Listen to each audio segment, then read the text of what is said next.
my god, Celebrity Traitors Season 1 Episode 6, Debrief. I'm gonna be screaming a lot for the next 4-ish minutes, and a lot of it's gonna be spoilers, so if you haven't already seen the episode, where were you? You need to go and watch it now, then come back and we'll scream together. Minutes, milk, let's get to it. It feels like going back 100 years to go back to the start of the episode where we finally found out whether it was David or Mark who left us. Sadly, it was Mark. There was no duel to be had, and no kissing either, which was one of my suggestions. I think Mark was on his way out. I will miss his knees. I will miss his dulcet tones. Why were the fingers pointed at you just for being a thespian? Our MVPs of this episode have to be Joe Marler and Lucy Beaumont. I never thought those words would come out of my mouth. Lucy Beaumont has not made a lot of sense thus far. She's talked about being stuck in a wheelie bin and wanting to go on Mastermind to talk about Chris. Today, she and Joe were cooking. I put this in capitals, so I'm gonna have to scream it at you. I did warn you that I was gonna be yelling. Stop edging me with killing Kate Garraway. We've been so close on so many occasions and she's still not dead. Part of the reason why the Faithfuls have been so outrageously shit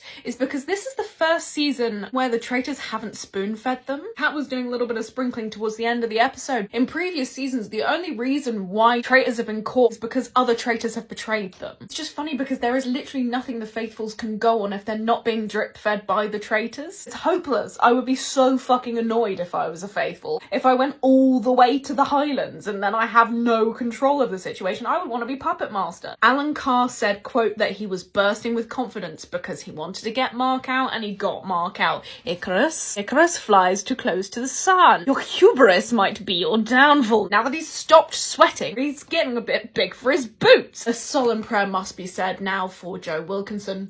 The Joe duo is no more, the Joe. I liked that as a reaction. Joe Marler was just sulking for the whole episode. This was just an hour of Joe Marler having a tantrum, and frankly, it was working. Obviously, we know 6 episodes in that I'm not the biggest fan of Kate Garraway's shock. In this episode, she verbatim said, "It's not up to me to have an opinion." Yes, it is. Yes, it actually is. You actually should form an opinion at, like, some point, maybe.